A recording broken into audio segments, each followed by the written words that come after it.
Request చేస్తూ కొన్ని అంశాలు వారి దృష్టికి తీసుకొచ్చాం.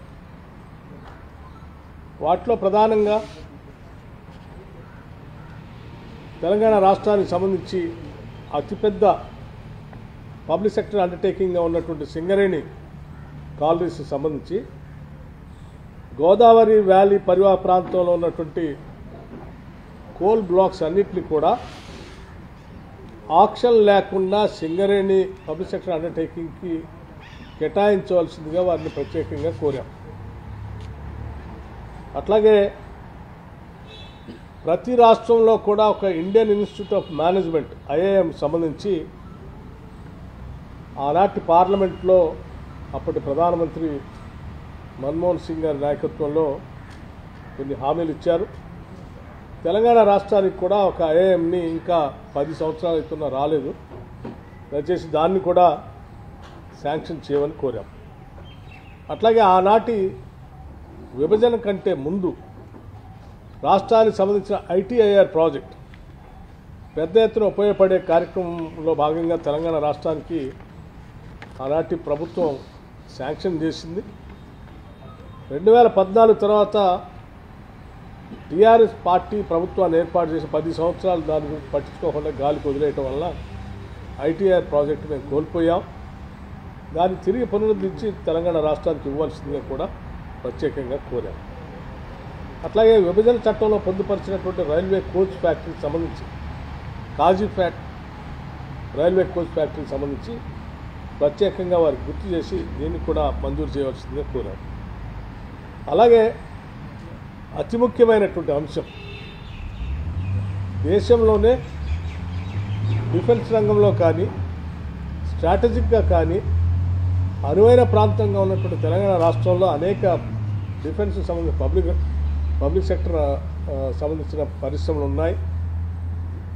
వాటన్నిటినీ ఎకోసిస్టమ్ కూడా బాగుంది కాబట్టి మాకున్నటువంటి వాతావరణం కానీ హ్యూమన్ రిసోర్సెస్ కానీ అందుబాటులో ఉన్నాయి కాబట్టి సెమీ కండక్టర్ మిషన్ని తెలంగాణ ప్రాంతంలో చిప్ మ్యానుఫ్యాక్చరింగ్ కోసం ప్రత్యేకంగా పరిగణించి సహాయపడవలసిందిగా ఏర్పాటు చేయడానికి సహకరించవలసిందిగా వారిని కోరాం.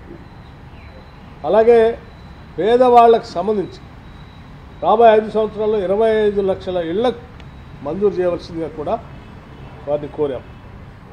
అట్లాగే రాష్ట్రానికి సంబంధించి పెండింగ్ ఉన్నటువంటి గ్రాంట్స్ ఏదైతే ఉన్నాయో వాటిని కూడా రిలీజ్ చేయమని అడిగాం. దాదాపు 1,800 కోట్ల రూపాయలు 2019-20 నుంచి పెండింగ్ ఉన్నాయి, అవి కూడా కావాలని అడిగాం.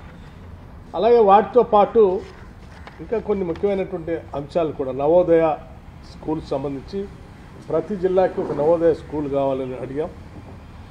అట్లాగే కస్తూర్బా పాఠశాలలు కావాలని అడిగాం. ఇట్లా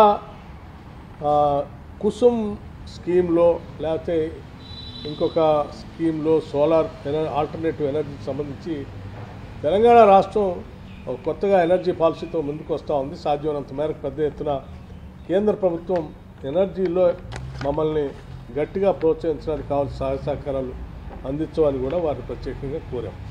అట్లాగే డిఫెన్స్ ల్యాండ్కి సంబంధించి గతంలో కలిసినప్పుడు ముఖ్యమంత్రి గారు మేము కలిసినప్పుడు ల్యాండ్స్ ఎలివేటెడ్ కారిడార్ నిర్మించుకోవడం కోసం వారు అప్పుడు అడిగితే వాటిని పరిగణలోకి ఇచ్చి శాంక్షన్ చేసినందుకు వారు కూడా ధన్యవాదాలు చెప్తూ మిగతా డిఫెన్స్ ల్యాండ్ సంబంధించి కూడా ఎక్స్చేంజ్ కింద మాకు కొంత ఇవ్వాల్సిందిగా వారిని కోరాం. వాటితో పాటు రాష్ట్రానికి సంబంధించిన ఐపీఎస్ ఆఫీసర్ క్యాడర్ స్ట్రెంత్ పెంచుకోవడానికి కావాల్సినటువంటి సంఖ్యను కూడా కావాలని చెప్పి వారిని కోరటం జరిగింది. అట్లాగే విభజన చట్టంలో పొందుపరిచినటువంటి షెడ్యూల్ 9th, 10th ఉన్నటువంటి పెండింగ్ అంశాలు కూడా సాధ్యమైనంత వరకు మేము మా ప్రయత్నంలో వాటి పరిష్కారం కోసం ప్రయత్నం చేస్తాం. అట్లాగే అవసరమైనప్పుడు కేంద్ర ప్రభుత్వం నుంచి మీరు కూడా ప్రత్యేక చొరవ చూపించి తెలంగాణకి న్యాయం జరిగేటట్టుగా చూడవలసిందిగా వారిని విజ్ఞప్తి చేశాం. లేకపోతే హోంమంత్రి గారిని కూడా కలిసినప్పుడు వారికి కూడా వారి శాఖ ద్వారా తెలంగాణ రాష్ట్రానికి కావాల్సినటువంటి అంశాలని చాలా స్పష్టంగా చెప్పాం. అందులో ప్రాధాన్యత సంబంధించినటువంటి అంశం నిన్ను ప్రధానమంత్రి గారిని కలిసిన దాంట్లో అతి ముఖ్యమైన అంశం ఇంకోటి కూడా మర్చిపోయాం. స్టేట్ నేషనల్ హైవేస్ సంబంధించి నేషనల్ హైవేస్గా వాటిని అప్గ్రేడ్ చేయవలసిందిగా కోరాం. అట్లాగే రీజనల్ రింగ్ రోడ్డు సంబంధించి నార్త్ వైపున మీరు నెంబర్ ఇచ్చారు, సౌత్లో ఇంకా నెంబర్ ఇవ్వలేదు. రెండింటి కలిపి ఒకటే నెంబర్ ఇవ్వాల్సిందిగా, తద్వారా త్వరితగతిన మేము రీజనల్ రింగ్ రోడ్ పూర్తి చేసుకోవడానికి కూడా అవకాశం ఉంటుంది. మీరు ప్రత్యేకంగా చొరవ చూపాలని వారిని కోరాం. అట్లాగే హోంమంత్రి గారికి సంబంధించి తెలంగాణ రాష్ట్రాన్ని మన ప్రభుత్వం ఏర్పడిన దగ్గర నుంచి, కాంగ్రెస్ ప్రభుత్వం ఏర్పడిన దగ్గర నుంచి డ్రగ్ ఫ్రీ రాష్ట్రంగా ఏర్పాటు చేయడం కోసం యాంటీ నార్కోటిక్స్ బ్యూరోని ఏర్పాటు చేయడమే కాకుండా పెద్ద ఎత్తున దానికి నిధులు సమీకరించి వారికి కావాల్సిన యాక్టివిటీస్, కావాల్సిన ఫండ్స్ అన్ని కూడా ఇచ్చాం. రాష్ట్రాన్ని డ్రగ్ ఫ్రీ రాష్ట్రంగా మేము తయారు చేయడం కోసం ప్రయత్నం చేస్తున్నాం. దీనికి కేంద్ర ప్రభుత్వం నుంచి కూడా కావాల్సిన సహాయ సహకారాలు అందించాల్సిందిగా వారిని కోరాం. అట్లాగే సైబర్ సెక్యూరిటీ గురించి కూడా కేంద్ర ప్రభుత్వం నుంచి సహకారాన్ని కోరాం. అట్లాగే ఐపీఎస్ క్యాడర్ సంబంధించి మాకు స్ట్రెంత్ దాదాపు 29 మంది ఐపీఎస్ క్యాడర్ రావాల్సిన అవసరం తెలంగాణకు, వారిని కూడా కేటాయించమని చెప్పి వారిని కోరటం జరిగింది. లెఫ్ట్ వింగ్ ఎక్స్ట్రీమిజం కింద కూడా వెనుకబడినటువంటి జిల్లాలుగా గతంలో ఉన్నటువంటి జిల్లాలని తొలగించడం వల్ల కేంద్ర ప్రభుత్వం నుంచి మాకు రావాల్సిన నిధులు ఆగిపోతూ ఉన్నాయి. ఆ నిధులు సంబంధించి ఆదిలాబాద్, ఆసిఫాబాద్, అట్లాగే కొమరం భీం, ఆసిఫాబాద్, మంచిర్యాల జిల్లాకు సంబంధించి మళ్ళీ తిరిగి వాటిని చేర్చి నిధులు ఎక్కువగా ఇవ్వాల్సిందిగా, ఆ జిల్లాల అభివృద్ధి కోసం ఇవ్వాల్సిందిగా వారికి కోరారు. అట్లాగే మిగతా అంశాలు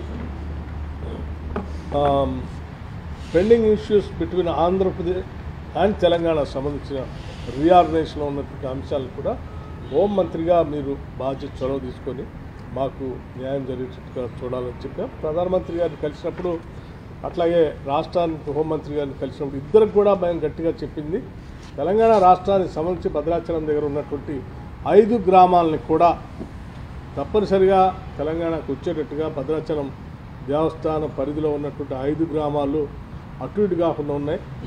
అవి ఆంధ్ర వాళ్ళు ఈ గ్రామంలో రావాలంటే తెలంగాణ నుంచి రావాల్సి వస్తుంది.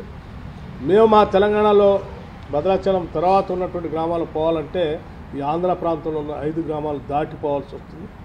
ఎప్పుడు ఏదైనా ఇబ్బందులు వచ్చినా, వరదలు వచ్చినప్పుడు కూడా లేదా సహాయ సహకారాలు అందించాలంటే కూడా ఆంధ్ర ప్రాంతానికి అడ్మినిస్ట్రేటివ్ పరంగా కూడా చాలా దూరంగా ఉన్నాయి, వాళ్ళు చేయలేకపోతున్నారు. ఏం చేయాలన్నా తెలంగాణ ప్రభుత్వం మీద ఆధారపడి ఉన్నారు. కాబట్టి 5 గ్రామాలను కూడా మాకు ఇచ్చేటట్టుగా చూడవలసిందిగా వారిని కోరటం జరిగింది. మేము అడిగినటువంటి ఈ అన్ని అంశాలకు సంబంధించి చాలా స్పష్టంగా రాతపూర్వకంగా ముఖ్యమంత్రి గారు సంతకం పెట్టి వారిని రిప్రజెంటేషన్ ఇవ్వడం జరిగింది. ఇచ్చిన ప్రతి అంశాన్ని కూడా వారు పరిశీలించి